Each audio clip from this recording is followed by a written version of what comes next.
지난 시간에 산상수 이제 8부 끝나고 지난 시간에는 소금의 비유 함께 좀 살펴봤는데요. 오늘은 빛의 비유에 대해서 함께 여러분과 살펴보겠습니다.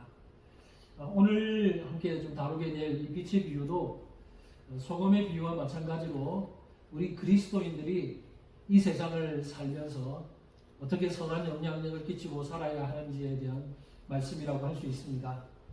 지난주에 우리가 소금의 비유 살펴보면서 예수님께서 너희는 세상의 소금이다 라고 말씀하실 때 그 말씀 속에는 우리가 어떤 사람인지에 대한 정체성도 들어있지만 이 세상이 어떤 세상인지를 보여준다고 했습니다. 소금을 통해서 보여주고자 하는 이 세상의 모습은 부패하고 썩어있는 그런 세상이기 때문에 우리가 소금으로서 이 세상을 정화하고 이 세상을 그렇게 부패를 방지하는 그런 역할을 해야 됨을 말씀하셨습니다. 빛의 비유도 마찬가지인데요. 오늘 예수님이 우리를 빛에 비유하시면서 너희는 세상의 빛이다 라고 말씀하실 때는 또 우리가 어떤 사람인지에 대한 정체성도 있지만 또 그 가운데 빛이라는 그 이미지를 통해서 이 세상이 어떤 세상인지를 보여주고 있습니다. 이 세상은 어떤 세상일까요? 바로 어두운 암흑과 같은 세상이라는 것을 보여줍니다. 그래서 이 어두운 세상 속에서 우리가 빛으로서 살 것을 이 비유를 통해서 우리에게 말씀하고 있습니다. 여러분, 이 두 비유는 전달하고자 하는 메시지는 공통점이 많이 있습니다. 우리가 이 세상에서 어떻게 살아야 하는지, 얼마나 선한 영향력을 끼치고 살아야 하는지에 대해서 이 소금과 빛의 두 비유를 통해서 말씀하지만 또 좀 세밀하게 보면 세부적으로 보면 약간의 차이점도 있습니다. 어떤 차이점이 있을까요? 한 두 가지 정도의 차이점을 드릴 수가 있는데, 첫 번째는 소금의 기능이 약간 소극적인 측면에 대체로 소극적인 기능이라면 빛의 기능은 적극적인 그런 기능을 한다는 것입니다. 소금이 어떻게 한다고 그랬어요? 내부의 침투에 들어가서 생선이든 고기든 내부의 침투에 들어가서 스며들고 용해돼서 자기는 사라지지만 그것을 변질을 막고 또 맛을 내는 그런 역할을 하는, 그 내부에 들어가서 조용히 사라지면서 그런 소극적인 역할을 한다면 빛은 외부에서 빛을 발하면서 적극적으로 어두움을 물리치는 역할들을 하기 때문에 그런 약간의 차이점이 있다고 볼 수 있어요. 두 번째, 소금이 좁은 범위에서의 영향력을 행사한다면 빛은 상대적으로 넓은 범위에서의 영향력을 행사한다고 할 수 있습니다. 그래서 오늘 이 한글 성경에 보면요, 우리가 읽는 한글 성경은 13절과 14절에서 너희는 세상의 소금이다, 너희는 세상의 빛이다 라고 말씀하실 때 다 세상의 소금, 세상의 빛, 똑같이 세상이라고 번역을 하고 있지만 원문에 보면 그 단어가 다르게 표현이 되어 있습니다. 영어도 보면요, 영어 성경 나중에 보시면 이 13절에 나오는 세상의 소금 할 때는 the earth라고 되어 있고 또 14절에 세상의 빛이라고 할 때는 the world라고 되어 있어요. 근데 이 원문을 보면 좀 더 선명하게 차이가 나는데, 원문에 보면 13절에 세상의 소금이다 라고 할 때 그 세상은 게스라고 하는 헬라어 단어를 씁니다. 이 게스라고 하는 단어는 하늘과 대조되는 땅, 이 사람들이 살고 있는 이 지구를 가리키는 표현입니다. 그런데 이 14절에 표현되고 있는 이 세상은 헬라어로 코스모스라고 하는 단어를 씁니다. 그래서 이 단어에서 영어에 이제 코스모스가 파생되어 나왔는데 이것은 이 넓은 우주를 가리키죠. 그러니까 똑같은 한글말로는 똑같이 세상이라고 번역이 되어 있는데 원문을 보면 조금 다르게, 그래서 이 빛에 표현되어 있는 너희는 세상의 빛이라고 할 때는 좀 더 넓은 의미의 코스모스라고 하는 헬라어 단어를 써서 넓게 영향력이 큰 것임을 암시적으로 우리에게 보여주고 있다는 겁니다. 그렇다고 해서 세상의 소금과 세상의 빛의 이게 중요도가 다르다는 말은 아니에요. 사실 이 두 가지는 똑같이 중요합니다. 그래서 우리가 이 세상을 살면서 세상의 소금으로 세상의 빛으로서 우리는 상호 보완적인 작용을 하면서 이렇게 살아내야 됩니다. 그래서 그리스도인들은 세상의 소금의 역할, 세상의 빛의 사명을 동시에 감당해야 됩니다. 그래서 올해 여기가 제가 정해놓은 표가 빛과 소금의 사명을 다하는 교회. 그래서 이렇게 좀 정했는데 우리는 이 세상을 살면서 어디라도 중요하지 않은 게 소금의 역할, 빛의 역할 다 동일하게 우리가 이 세상에서 감당해야 하는 것입니다. 좁게는 우리가 속한 공동체에서 여러분의 가정, 그리고 여러분이 속한 직장, 여러분이 행하는 그 사회 속에서 소금이 되셔서 그 소금의 역할을 감당하면서 그 변질되는 것을 막고 참된 소금의 역할을 감당하십시오. 또한 넓게 보면 세상에 이제 빛이 되셔서 어두운 곳에 빛을 발하면서 어둠을 몰아내고 빛을 불러오는 그런 역할들을 우리가 하셔야 된다는 겁니다. 자, 그러면 오늘 우리가 살펴볼 이 빛의 비유를 조금 더 자세히 한번 살펴보겠습니다. 예수님께서 오늘 보면 14절에서 너희는 세상의 빛이다 라고 말씀하셨습니다. 사실 예수님이 우리 그리스도인들을 향해서 세상의 빛이라고 말씀해 주신 것은 굉장히 영광스러운 표현입니다. 왜냐하면 성경에서 빛을 가리키는 표현, 세상에서 빛, 히브리어로는 빛이 오르고 헬라어로는 빛이 포스라는 단어를 쓰는데 이 빛이라는 이 단어를 주로 성부 하나님과 성자 예수님을 가리키는 표현으로 많이 사용되고 있기 때문에 그 표현을 지금 우리에게까지 사용하고 있다는 것이 굉장히 영광스러운 겁니다. 자, 그래서 이 성경에서 그런 표현들을 몇 개 좀 찾아보기를 원하는데요. 한번 보십시오. 먼저 이 빛이라고 하는 단어가 구약에서 오르라고 하는 이 단어가 하나님을, 성부 하나님을 가리키는 표현으로 사용된 표현들이 있습니다. 시편 가서 이사야서에 나오는 표현을 세 개 제가 한번 준비해 봤는데 시편 27편 1절 이렇게 말씀합니다. 여호와는 나의 빛이요 나의 구원이시니 내가 누구를 두려워하리요. 여호와가 누구라고 표현합니까? 나의 빛이라고 표현합니다. 그 다음에 시편 104편 2절에는 이렇게 말씀해요. 주께서 옷을 입음같이 빛을 입으시며 하늘을 휘장같이 지시며 주님께서 하나님께서 옷을 빛을 입으셨다. 이렇게 빛으로 표현을 하고 있습니다. 또 한 구절은 이사야서 60장 19절인데 같이 한번 이 구절은 한번 읽어봅시다. 시작. 다시는 낮에 해가 내 빛이 되지 아니하며 달도 내게 빛을 비추지 않을 것이며 내게 영원한 빛이 되며 내 하나님이 내 영광이 되리니. 여기도 보면 오직 여호와가 내게 영원한 빛이 된다. 여호와 하나님을 빛으로 표현합니다. 자, 그럼 신약에서는 예수 그리스도를 빛으로 표현하는 구절들이 여러 나오는데요. 특별히 예수님 자신을 가리켜서 빛이라고 표현하신 구절들도 많이 있습니다. 특별히 요한복음에 이런 말씀들이 많이 나오는데 요한복음에 있는 세 구절을 제가 한번 좀 가져와 봤습니다. 요한복음 1장 4절과 5절에 이렇게 말씀해요. 그 안에 생명이 있었으니 이 생명은 사람들의 빛이라. 빛이 어두움에 빛이 돼 어두움이 깨닫지 못하더라. 그 안에 생명이 있었다. 여기 생명은 예수 그리스도를 가리키는데 이 생명은 또 뭐라고요? 사람들의 빛이라고 말합니다. 예수님을 생명의 빛으로 표현합니다. 그 다음 요한복음 9장 5절에서는 이렇게 말씀합니다. 내가 세상에 있는 동안에는 세상의 빛이로라. 요한복음 12장 46절을 같이 한번 읽어볼까요? 시작. 나는 빛으로 세상에 왔나니 우는 나를 믿는 자로 어둠에 거하지 않게 하려 함이로라. 나는 빛으로 세상에 왔다. 예수님은 친히 자신을 가리켜서 빛이라고 말씀하셨습니다. 여러분, 이처럼 이 빛이라는 용어는요, 구약에서 성부 하나님, 신약에서 성자 예수님을 가리키는 표현으로 주로 사용이 된 단어인데 이 단어가 우리에게까지 적용돼서 이제 우리에게 그리스도인들을 가리켜서 너희는 세상의 빛이다 이렇게 말씀하시니까 이건 굉장히 영광스러운 표현이라는 겁니다. 그런데 우리가 여기서 좀 더 주목할 것은 예수님께서 자신을 가리켜서 빛이라고 말씀하셨는데 우리를 향해서도 빛이라고 말씀해 주신 이 사실이 우리는 좀 주목해 봐야 됩니다. 여러분, 이 사실 속에 뭐가 내포되어 있냐면요, 우리가 빛이 될 수 있는 이유와 그 근거가 여기에 있다는 겁니다. 우리가 빛이 될 수 있는 이유가 뭡니까? 바로 예수 그리스도께서 빛이기 때문에 그리스도인들도 빛이 될 수 있다는 거예요. 이 사실 우리에게 지금 말씀합니다. 이걸 좀 더 분명하게 보여주는 것이 요한복음 8장 12절에서 우리는 알 수 있는데 요한복음 8장 12절 같이 한번 읽어봅시다. 시작. 예수께서 또 말씀하여 이르시되 나는 세상의 빛이니 나를 따르는 자는 어둠에 다니지 아니하고 생명의 빛을 얻으리라. 아멘.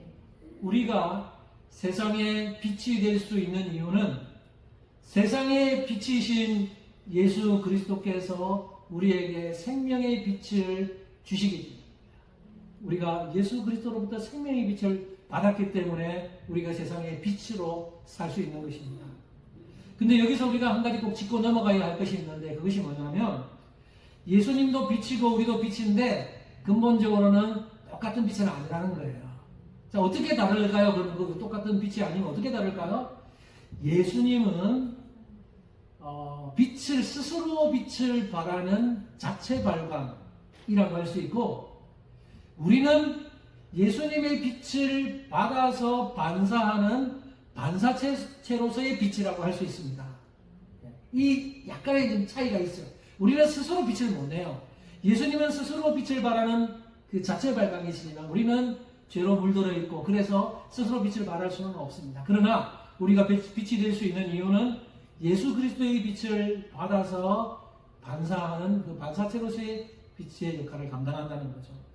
도널드 그레이 반하우스라고 하는 박사는 이것을 이렇게 설명을 하고 있어요. 그분의 설명을 한번 제가 들려드릴게요. 이렇게 말합니다.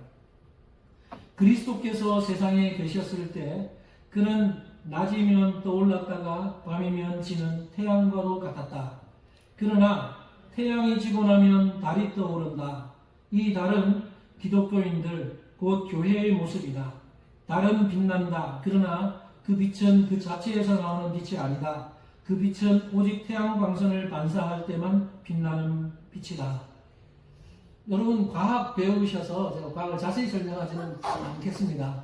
근데 태양은 스스로 빛나지만 달은 스스로 빛나지 않아요. 달은 태양빛이 비치면 그 빛을 반사해서 빛나는 것이 달빛이에요.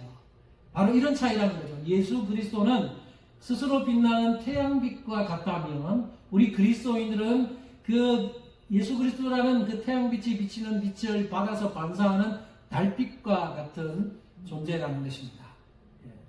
제임스 보이스 목사님은 이런 설명에 좀 덧붙여서 어떻게 설명을 하냐면 그리스도인들의 상태가 어떠냐에 따라서 이 그리스도인들의 영적인 상태에 따라서 보름달과 같은 역할을 하기도 하고 때로는 금음달이나 초생달과 같은 역할도 할 때가 있다 이렇게 말을 해요. 여기 이제 보름달이 뭔지 모르고 금음달과 초생달이 뭔지 모르면 제 설교를 못 알아들을 수 있습니다. 다 알 거라고 생각합니다. 그죠? 보름달은 알지만 초생달과 금음달은 이거 알죠? 이거 작은. 근데 이제 이 제임스 보이스가 이야기할 때 이런 설명을 해요. 루트나 칼빈, 종교개혁을 했던 루트나 칼빈 그리고 웨슬리와 같은 사람들이 영적인 대부흥 운동을 일으키는 이때에는 마치 교회가 보름달과 같은 역할을 했던 때다. 그러나 교회가 제대로 사명을 감당하지 못하고 침체되어 있었을 때는 마치 금음달이나 초생달과 같은 때도 있었다라고 설명을 합니다.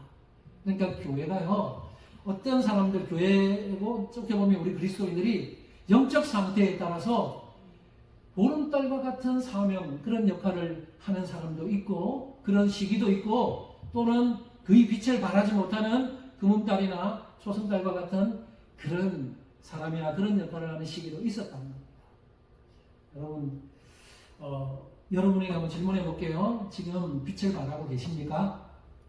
빛을 발하고 계신다면 얼마나 많은 빛을 지금 발하고 계십니까? 우리가 얼마나 많은 빛을 발하느냐 하는 것은 어떻게 결정돼요? 우리가 예수 그리스도라는 그 태양빛과 같은 예수 그리스도의 빛을 얼마나 많이 받느냐에 따라서 우리 빛이 반사되어 나가니까 예수님의 빛을 얼마나 많이 받느냐에 따라서 우리의 그 역할들, 우리가 얼마나 많은 빛을 발하느냐가 결정되는 거죠. 그러니까 우리가 날마다 예수님만 바라보며 예수님과 정면으로 대면하고 주님만 생각하고 주님만 바라보고 사는 사람은 보름달과 같이 환하게 빛을 발하는 삶을 살겠지만 반대로 예수님을 바라보지 않고 절반 세상과 예수님께 절반 다리 걸치고 양다리 걸치고 살면 무슨 달? 반달. 예수님 바라지 않고 세상만 바라보고 예수님 그냥 가끔씩 한번 보고 세상을 바라보고 살면 이 사람은 초승달이나 그냥 금음달과 같은 그런 희미한 빛을 발할 수밖에 없는 거예요.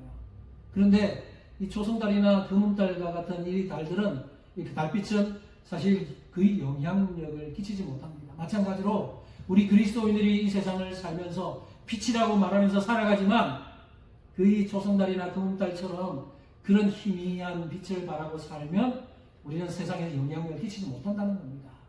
그럼 사람들을 변화시키지 못해요. 그래서 우리는 이 세상에 빛으로 살면서 항상 주님이 원하시는 그 보름달과 같은 삶을 사셔야 돼요. 그러려면 늘 주님만 바라보시고 주님 의지하시고 주님 생각하시는 그 삶을 통해서 주님 비추시는 그 빛을 온전히 우리가 비춰내는 그런 보름달과 같은 삶을 살아가는 우리 모두가 되시기를 주님의 이름으로 축복합니다. 네. 그렇습니다. 우리가 예수 그리스도를 바라보는 만큼 예수님과 함께 시간을 보내는 만큼 우리는 예수님의 빛을 반사시킬 수 있으니까 그 영향력이 그렇게 나타나는 거예요. 그래서 추석이 되면 보름달이 뜰 때에 여러분 보름달이 뜨면 왠지 굉장히 밝잖아요. 그처럼 우리도 보름달과 같은 그런 빛을 바라면서 주님의 빛을 반사하는 영향력을 끼치는 그런 삶을 살아가야 합니다.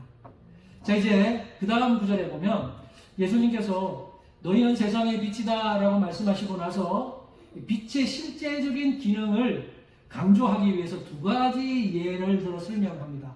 두 가지 예로 설명하고 있는데 하나는 산 위에 있는 동네의 예이고 또 하나는 등불을 두는 장소를 예로 들어서 설명을 하고 있습니다. 자, 이 두 가지를 하나씩 볼게요. 먼저 14절에 보면 하반절에서 산 위에 있는 동네를 예로 들면서 이렇게 말씀해요. 14절 하반절에 산 위에 있는 동네가 숨겨지지 못할 것이요. 너희는 세상의 빛이라 말씀하고 난 다음에 빛을 제대로 비추면 산 위에 있는 동네가 숨겨지지 못한다고 말합니다.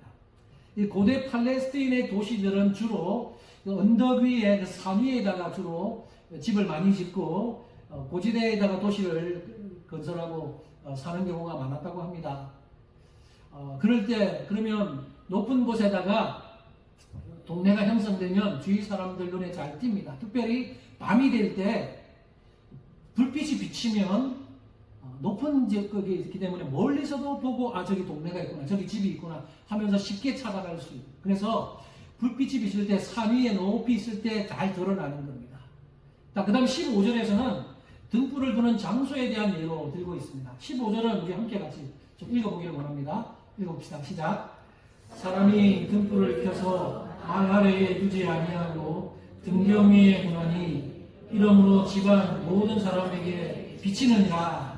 아멘.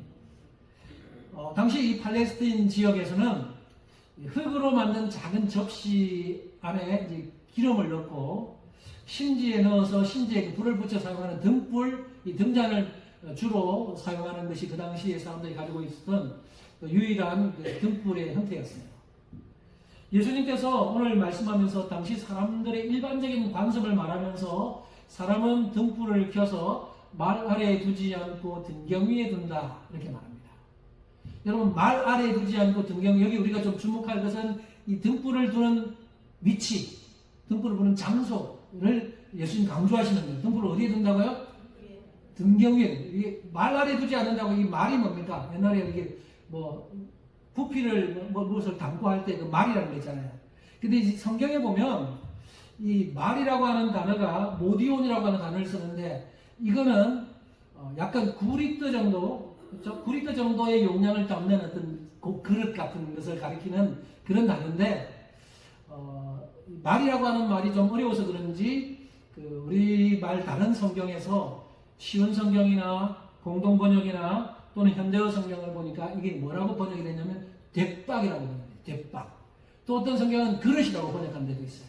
그러니까 현대 우리 지민님만 해도 말이 뭔지 말 모를 거예요. 그런 대박해도 잘 모를 수 있어요. 그릇이라고 합니다. 그런 거 안에 두지 않는다는 거예요. 그 옛날에 쌀 담을 돼 알죠? 돼. 이렇게 대박인데 등불을 켜가지고 대박 아래에다가 놓으면 어떻게 해요? 불빛이 새어나오지 않고 나중에 뭐 불이 꺼질 수도 있어요. 그렇게 두지 않는다. 어디에 두냐? 등경위에 두냐. 등경이라는 것은 벽에 붙어 있는 등잔 받침대 또는 등잔들이라고 하셨습니다. 이런 데다가 등불을 두는 거예요. 그러면 거기에 등불을 두면 그 등불빛이 방 안에 쫙 비쳐서 그 안에 있는 사람들을 볼 수 있는, 그래서 사람에게 비친다 이렇게 말합니다. 여러분, 예수님께서 이 두 가지 비유, 이 설명을 통해서 말하고자 하는 것은 빛의 실제적인 기능이에요. 빛의 실제적인 기능이 뭐냐? 빛이라고 하는 것은 어두운 곳에서 어두움을 밝히고 어두움 속에 숨겨지고 감추어져 있던 것을 들추어내는 그런 기능을 한다는 거예요. 그래서 밤이 되면 어두워서 산에 있는 동네가 보이지 않는데 빛을 비추면 산에 있는 동네가 드러난다. 방 안에 어둡게 밤이 되면 어두워서 아무것도 보이지 않지만 그 등경 위에 등불을 넣어서 빛을 비추면 그 안에 사람을 볼 수 있고 물체도 볼 수 있고 볼 수 있다. 이 빛의 실제적인 기능을 말하는 거예요. 그래서 이걸 통해서 너희는 세상의 빛이라고 말씀하실 때 예수님이 말씀하시고자 하는 그 의도가 뭡니까? 너희들은 세상의 빛으로 어떤 역할을 감당해야 되느냐? 세상의 빛으로서 이 세상에 감추어져 있던 이 어둠 속에 있던 것들을 드러내고 들추어내는 역할을 하라라는 것이 이 의미 속에 내포되어 있는 것입니다. 이게 빛의 실제적인 기능이에요. 여러분, 이런 빛의 실제적인 기능을 가장 먼저 감당하신 분이 바로 예수 그리스도이십니다. 우리 말씀 한 구절 같이 봅시다. 마태복음 4장 16절. 마태가 옛날 이사야가 했던 예언을 가지고 와서 인용하는 구절인데요. 같이 한번 읽어볼까요? 시작. 흑암에 앉은 백성이 큰 빛을 보았고 사망의 땅과 그늘에 앉은 자들에게 빛이 빛이었도다 하였느니라. 여기에 큰 빛은 바로 메시아 예수 그리스도를 가리킵니다. 큰 빛을 보았어요. 누가? 흑암에 앉은 백성들이. 그리고 사망의 땅과 그늘에 앉은 자들에게 그 빛이 비추었습니다. 그래서 예수 그리스도가 이 땅에 빛으로 오셔서 큰 빛으로 오셔서 빛을 비추셨을 때 사망에 앉은, 사망의 그늘에 앉은, 흑암에 앉은 사람들이 그 빛이 비추어질 때 이 빛에 비추어진 사람들이 이제 노출되고 빛으로 나오게 되는 일이 일어나는 거예요. 그래서 저와 여러분들이 원래 이 흑암에 앉은 백성들이었고 사망의 땅에 살던 사람들 아닙니까? 근데 예수 그리스도의 빛이 비춰졌을 때 우리가 그 흑암의 땅에서 이제 빛으로 나오게 된 빛의 자들이 되었습니다. 믿으십니까? 네, 우리 에베소서에서 바울은 우리를 그렇게 이야기합니다. 에베소서 5장 8절 한번 볼까요? 같이 한번 읽어봅시다. 시작. 너희가 전에는 어둠이더니 이제는 주 안에서 빛이라 빛의 자녀들처럼 행하라. 아멘. 너희가 전에는 어둠이더니 우리 모두는 전에 어둠이었고 어둠의 자녀들이었고 마귀의 자녀들이었고 그 어둠의 권세 아래에 있던 자들인데 이제는 주 안에서 빛이 되었어요. 큰 빛이 우리에게 비춰졌기 때문에 우리가 빛이 되었어요. 그래서 이제 어떻게 하라고요? 빛의 자녀들처럼 행하라고 말합니다. 여러분, 빛의 자녀들처럼 행하는 게 뭐예요? 예수님이 했던 것처럼 예수님이 빛이 되셔서 이 세상에 오셔서 어둠을 밝히시며 어둠에 있던 사람들을 드러내는 역할을 하셨던 것처럼 이제 우리가 빛의 자녀들로서 우리가 이제 그 빛이 되어서 예수님의 빛을 받아서 이 어두운 세상에 빛을 비추면서 어둠 속에 살고 있는 사람들에게 그 빛을 비춤으로 그들을 드러내고 들추어내고 그들이 빛 앞으로 나아올 수 있도록 하는 역할들을 우리가 해야 한다는 것입니다. 그런데 이 세상을 우리가 빛으로 살려고 하면 만만치 않아요. 여러분, 빛으로 살려고 하면 어둠의 권세들, 어둠의 자녀들의 그 반발이, 그 공격들이 만만치 않기 때문입니다. 예수님께서도 이 세상에 빛으로 오셨을 때 다 반응하지 않았습니다. 많은 사람들이 빛을 거절했어요. 거부했어요. 왜냐하면 빛이 자신에게 비춰지는 것을 싫어했기 때문입니다. 여러분, 요한복음 3장 20절에 이렇게 말씀합니다. 악을 행하는 자마다 빛을 미워하여 빛으로 오지 아니하나니 이는 그 행위가 드러날까 함이요. 악을 행하는 자마다 빛을 미워하여 빛으로 오지 않는다. 그러니까 어둠을 행하는, 악을 행하는 자는 어디에 있어요? 어둠 속에 있는 사람들이기 때문에 빛을 싫어한다는 거예요. 그 자기의 그 악한 행위가 드러날까봐 두려운 것입니다. 악을 행하는 자들은 바로 우리 마귀의 자녀들이고 어둠의 자녀들이기 때문에 그렇습니다. 그러나 여러분, 이 세상에서 아직도 빛이 비춰졌을 때 하나님 앞에서 빛으로 드러나야 할 빛의 자녀들로 예배된 자들이 여전히 이 세상에 많이 있습니다. 우리가 그랬듯이 여러분이 언제 예수님을 믿고 빛이 비춰져서 여러분이 예수님의 그 빛에 의해서 하나님의 자녀가 됐는지는 다 각자가 다 다를 겁니다. 저처럼 모태신앙으로 자란 경우는 모태신앙에 처음부터 구원받는 건 아니지만 일찍 청소년 때 예수님을 믿어서 그 예수님의 빛이 비춰져서 그리스도인이 된 사람들도 있겠지만 아주 늦게 50대, 60대, 70대에 늦게 그 예수 그리스도의 빛을 만나서 빛의 자녀가 되는 경우도 있습니다. 그러나 지금도 여전히 아직도 우리의 예수 그리스도의 빛이 비춰짐으로 빛의 자녀가 되어야 될 사람들이 여전히 이 땅에는 많이 있다는 것입니다. 물론 빛이 비춰지면 도망가는 사람들도 있을 겁니다. 반대로 그 빛 앞에 노출되어서 빛으로 나아오는 사람들도 분명히 있을 겁니다. 우리는 이 빛의 사명을 도망가든지 나아오든지 상관없이 우리는 빛으로서 사명을 감당해야 돼요. 그래서 우리가 해야 되는, 지난번에 소금도 마찬가지지만 우리가 해야 될 일은 그냥 우리는 세상의 빛으로서 예수님의 빛을 비추는 그런 사명만 잘 감당하면 그 빛이 싫어서 도망가면 그 우리 몫이 아니에요. 그러나 그 빛 때문에 예수님을 만나게 되고 빛의 자녀가 되는 사람들이 분명히 있기 때문에 우리는 그 사명을 이 땅을 사는 동안에 우리로서의 그 빛의 사명을 감당하는 삶을 살아야 한다는 것입니다. 여러분, 우리는 그러니까 너무 중요한 사명을 받은 사람들이에요. 우리가 이 세상에서 빛된 사명을 감당 못하면 이 세상은 암흑천지로 변하게 될 겁니다. 지금도 보세요. 우리가 사는 이 세상 보면요, 참 우리의 영향력이 얼마나 큰지 한번 보십시오. 실제로 우리 그리스도인들이 이 세상에서 영향력을 많이 끼치고 삽니까? 제가 볼 때는 그렇지 않은 것 같아요. 세상의 영향을 우리가 오히려 더 받았으면 더 받았지, 우리 그리스도인들의 영향을 받아서 세상 사람들이 변화되고 정말 하나님 앞으로 나오고 그들이 죄를 회개하고 이런 일들이 참 물론 일어나는 곳이 있긴 있겠죠. 그러나 정말 이 세상이 너무나 강력한 것 같아요. 우리가 빛된 사명을 제대로 못 감당하면 세상은 점점 어두움으로, 세상은 점점 암흑천지로 변화될 것 같다는 그런 생각이 들어서 마음이 너무나 아픕니다. 여러분, 이 세상에 온갖 범죄들이, 신종 범죄들이 너무나 많이 생겨나요. 예를 들어보면 새롭게 요즘에 한국에서도 대두되고 있는 사회 문제가 뭐냐면 청소년 범죄예요. 청소년 범죄가 과거에는 사실 그렇게 크게 일어나지 않았는데 현대에 들어서 청소년 범죄 문제가 너무 많이 대두되고 있습니다. 접촉법 이런 거 있잖아요. 소년 14세 이하는 촉법. 이제 이 14세 이하는 아직 어리기 때문에 죄를 범해도 처벌하지 않는 이런. 그래서 요즘에 얼마나 14세 이하의 아들이 그걸 이용해 먹고 죄를 범하면서 딱 걸리면 당당하게 너 아직 14세 아직 안 됐어 이러면서 그런 걸 보면 사실 정말 얼마나 화나는데 법이 그런 걸 건들지 못해서 얼마나 청소년 문제 때문에 그래서 요즘에 청소년 보호법을 폐지하자. 그래서 폐지해야 된다, 폐지하면 안 된다 논쟁이 일어납니다. 아직 결론을 내지 못하고 있습니다. 미국에서는 주로 또 어떤 이 총기 난사 사건 때문에 무고한 사람들이 많이 죽는 일들이 간간히 일어납니다. 잊을만하면 일어나고 있습니다. 이런 일들이 일어날 때마다 총기 규제를 해야 된다, 총기 허용을 여전히 해야 된다, 이걸로 갑론을박 계속해서 논쟁을 하죠. 아직도 결론이 안 나서 현재 진행 계속 논쟁은 계속되고 있는 것 같습니다. 여러분, 질문 한번 해보겠습니다. 청소년 보호법을 폐지시키고 그 다음에 총기 규제를 해서 아무도 총을 못 가지게 하면 이런 문제들이 해결될까요? 해결될 것 같은데 이럴 줄 알았는데 아니요가 맞네요.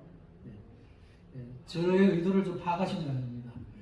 잠깐의 효과는 있을 수 있겠지만 제가 말하고자 하는 근본적인 죄의 문제를 해결할 수 없다는 거예요. 왜냐하면 이런 문제들의 제 근본은 우리 인간의 악한 본성에 있기 때문에 그렇습니다. 예수님께서 요한복음 3장 19절에서 세상 사람들이 심판을 받는 이유를 이렇게 설명을 해요. 요한복음 3장 19절 같이 한번 읽어볼까요? 시작. 그 정죄는 이것이니 곧 빛이 세상에 왔으되 사람들이 자기 행위가 악함으로 빛보다 어둠을 더 사랑한 것인가. 자, 이 말씀에 의하면 세상 사람들이 정죄, 심판을 받는 것은 빛보다 어두움을 더 사랑하기 때문입니다. 여기에 근본적인 문제가 있습니다. 청소년 보호법을 폐지시켜서 이제 청소년이 죄를 범해도 12살짜리가 죄를 범하면 이제 감옥에 쳐넣으면 청소년 문제가 해결되는 것이 근본적으로 아니라는 거예요. 물론 처음에는 어린아이들이기 때문에 겁을 먹을 수 있겠죠. 그래서 범죄가 조금 줄어들 수는 있을 겁니다. 하지만 그것도 잠깐일 뿐이에요. 왜냐하면 인간의 그 악한 본성, 인간은 어둠을 더 사랑하기 때문에 계속해서 어둠의 일을 하려고 하는 그 악한 본성이 있기 때문에 이 근본적인 문제를 해결시킬 수 없어요. 모든 시민들의, 미국 시민들에게 총을 다 뺏어서 이제 총기 금지, 총 다 뺏어서 아무도 총 못 가지게 하면 이 총기 난사 같은 것은 막을 수 있을 거예요. 총이 없으니까. 그러나 총이 없기 때문에 일어날 수 있는 또 다른 범죄들이 더 많이 일어날 수 있습니다. 세상의 약자들은 보호받지 못하고 그 강자들에 의해서 약자들은 오히려 아무것도 무기를 못 가지고 있으면 또 그런 다른 어떤 변칙적인 죄악들이 많이 드러날 수 있습니다. 그래서 여러분 제가 말씀드리고자 하는 것은 이런 문제들의 원인은 그런 법을 폐지하느냐 법을 바꾸느냐에 있는 것이 아니라 근본적인 그 죄의 문제를 해결하지 않으면 안 된다는 거예요. 어떤 사람은 교육을 시키면 안 될까요? 여러분 교육이 부족해서 죄가 많은 것이 아니에요. 감옥 많이 더 지으면 안 될까요? 과목이 부족해서 그런 게 아니라는 거예요. 십계명에 나오는 살인하지 말라, 간음하지 말라, 도둑질하지 말아라, 그리고 거짓말하지 말아라, 남의 것을 탐내지 말아라. 이건 우리 그리스도인들만이 아는 그 계명이 아니고 이제는 예수 믿지 않는 불신자들도 이런 걸 다 알고 기본적으로도 이런 것을 다 알아요. 사람 죽이면 안 되는 거 알죠. 간음하면 안 되는 거 알아요. 근데 사람들이 그런 죄를 범하는 이유는 이걸 모르기 때문이에요. 교육이 부족해서 저 사람들에게 성경에 나오는 십계명을 몰라서 그러는 거 아니에요. 그들이 이런 것을 교육받지 못해서가 아니라 알고 있는데도 악한 본성을 제어하지 못하기 때문에 이런 죄를 계속해서 짓는 것입니다. 예수님의 표현대로 하면 사람들이 빛보다 어둠을 더 사랑하기 때문이에요. 그러므로 이 모든 죄의 문제를 해결하는 근본적인 방법은 어둠 속에 있는 사람들에게 진리의 빛, 예수의 빛을 비추어서 그들이 어둠 속에서 빠져나오게 해서 빛으로 나오게 하는 방법밖에 없는 것입니다. 그럴 때 죄의 문제가 해결될 수 있는 것입니다. 이제 말씀을 마무리하겠습니다. 사랑하는 성도 여러분, 오늘 예수님은 이처럼 빛의 비유를 말씀하신 이후에 16절에서 결론적인 말씀을 하십니다. 자, 16절 말씀을 같이 한번 읽어보겠습니다. 시작. 이같이 너희 빛이 사람 앞에 비추게 하여 그들로 너희 착한 행실을 보고 하늘에 계신 너희 아버지께 영광을 돌리게 하라. 아멘. 이같이 너희 빛이 사람 앞에 비치게 하여. 여기 사람이라고 합니다. 그 다음에 그들로 너희 착한 행실을 보고 그들로. 여러분 여기 사람과 그들은 누구를 가리킵니까? 누구요? 믿지 않는 사람들. 오늘 이 문맥적인 흐름을 따라가 보면 어둠 가운데 있는 사람. 그래서 빛을 비추라고 해요. 어둠 속에 살고 있는 어둠의 자녀들, 마귀의 자녀들이 여기 나오는 사람과 바로 그들이에요.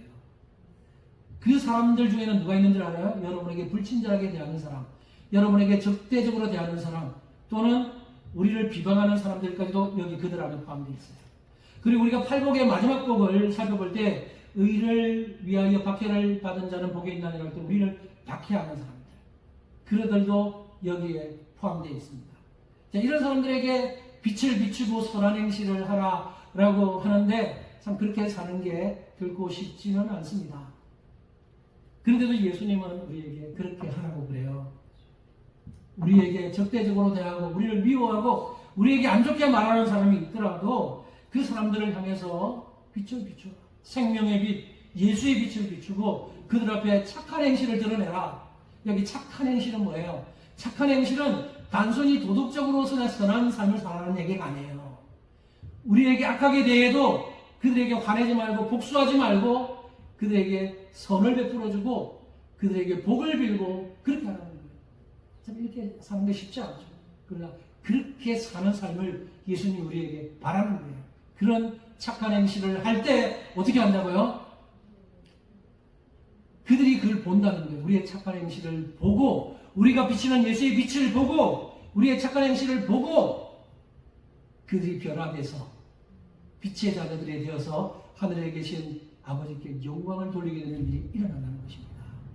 그래서 예수님은 우리에게 이렇게 살 것을 결론적으로 말씀합니다. 저는 이름이 병륜입니다. 병륜. 이름 좀 어려워요. 한자로 하면 빛날 병자와 윤택할 윤자를 씁니다. 근데 빛날 병자, 윤택할 윤, 해석하면 그냥 빛나고 윤택한 삶을 살아라, 막 그런 의미이겠지만 저는 예수님을 인격적으로 만나고 나서 제 이름을 재해석했어요. 그래서 빛날 병자는 빛 대신 예수 그리스도를 빛내는, 그 윤자는 그 사람들을 윤택하게 하는, 이제 그렇게 좀 재해석해요. 제 나름대로 재해석을 해서 이제 저는 제 이름의 병류는 예수 그리스도의 빛을 바라면서 사람들을 윤택하는 삶을 살도록 하자, 이렇게 좀 정하고 삽니다. 여러분은 어떤 삶을 살고 계십니까? 제가 신대원 다닐 때요, 한국에서 신대원 다닐 때 사당동에 있는 기숙사에서 제가 3학년 때 보냈는데 하루는 이제 그런 경험을 했어요. 밤에 잠을 자는데 기숙사에 있었다 보니까 밤에 불 다 꺼졌잖아요. 밤에 불 끄고 기숙사 안이 다 이제 불이 꺼져서 캄캄한데 눈을 살짝 뜨니까 뭔가 물체가 보여요. 그 이유가 뭐냐면 그 기숙사 그 위에 있는 창문으로 그 복도에 있는 불빛이 그 기숙사 안으로, 방 안으로 들어와서 안에 있는 그 물체들을 비춰주더라고요. 물론 밝게 비추지는 않지만 그 창문을 통해서 들어오는 불빛을 통해서 물체들을 좀 볼 수 있게 됐어요. 그래서 제가 그걸 보면 순간적으로 제 머릿속에 싹 스쳐 지나는 것이 있었어요. 아, 내가 이런 창문과 같은 삶을 살아야 되겠다. 그때 그런 생각을 한 적이 있어요.